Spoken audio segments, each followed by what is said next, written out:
Imagine if I told you that one of the world's most closely guarded cities was attacked for its money rather than its military bases? The Kremlin, no. Not a depot for weaponry, not a trench on the front lines, but Russia's own financial pulse. Something occurred in the wee hours of the morning that quietly rocked Moscow's business district. The screens wavered. Emergency procedures were initiated. Financial analysts rushed to find solutions. Rumors quickly circulated over encrypted government lines and trading floors. Was there an accident? A cautionary tale? Or the start of a brand new form of conflict in which economies are the targets? Because causing disruption in a modern fight doesn't always need destroying tanks. Sometimes, all it takes is disrupting the system that pays for them.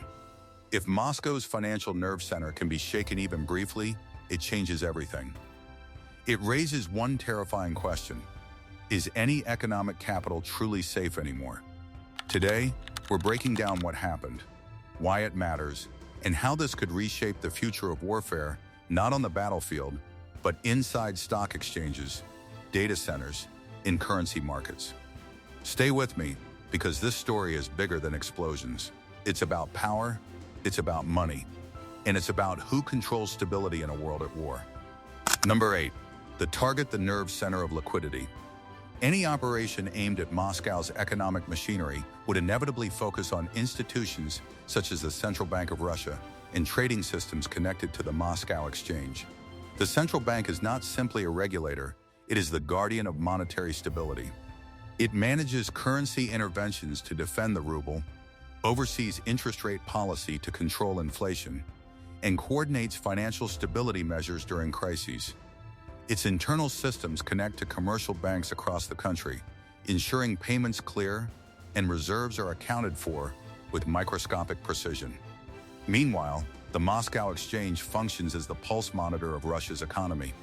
Energy giants list shares there, government bonds are issued and traded there, futures contracts linked to oil, gas, and commodities are priced through its platforms. Disrupting even peripheral infrastructure that supports these institutions, such as energy supply nodes, telecom switching hubs, or secure data routes, could force precautionary shutdowns. Financial networks operate on synchronization. A delay of seconds can halt automated settlements, a delay of minutes can freeze markets, and a delay of hours can shake national confidence. Number 7, the method targeting systems, not skylines. Modern conflict increasingly revolves around precision. Instead of large-scale destruction, strategic planners identify what military theorists call critical nodes. In a hypothetical strike on financial infrastructure, the focus might not be the main headquarters buildings themselves. It could be adjacent facilities, backup power stations, fiber optic relay stations, secure communication hubs, or logistical warehouses tied to financial districts. Drone warfare has expanded operational reach dramatically since 2022. Long-range unmanned systems can travel hundreds of kilometers, navigating air defenses and striking with accuracy measured in meters. This precision carries psychological weight. It demonstrates capability and intent without leveling entire neighborhoods. The message becomes strategic rather than symbolic. Economic infrastructure is no longer immune from the realities of war. Number 6, immediate financial reaction, the fragility of confidence. Financial markets are built on trust. The moment uncertainty appears, algorithms react.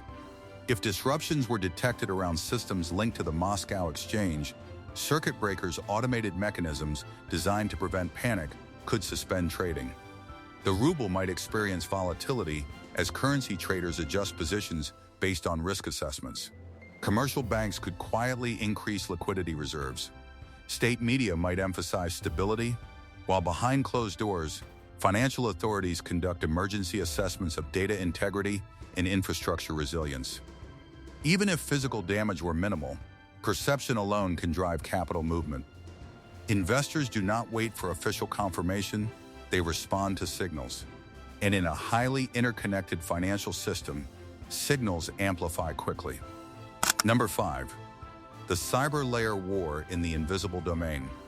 Modern financial hubs rely on complex digital ecosystems, mirrored data centers, encrypted settlement platforms, blockchain-verified transactions, and layered cybersecurity protocols. If a physical strike were paired with cyber operations such as denial of service attacks, attempted intrusions into payment gateways, or misinformation campaigns targeting public confidence, the impact could multiply. Hybrid warfare blends physical disruption with digital interference. A temporary power outage combined with server overload could create cascading operational stress. Since the conflict escalated in 2022, both sides have engaged in significant cyber activity. While much remains undisclosed, cybersecurity experts consistently describe the Russia-Ukraine conflict as one of the most digitally active wars in history. In this environment, financial infrastructure becomes both shield and target. Number 4. Political reverberations, the symbolism of Moscow. Moscow represents more than administration. It symbolizes centralized authority and national resilience.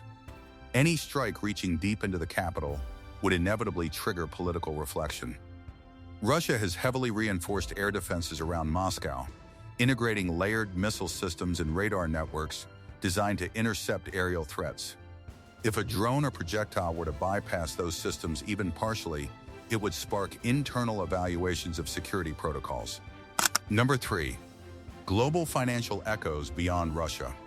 Russia remains a major energy exporter, and its financial mechanisms are tied to global commodity flows. Oil and gas transactions involve international clearing channels.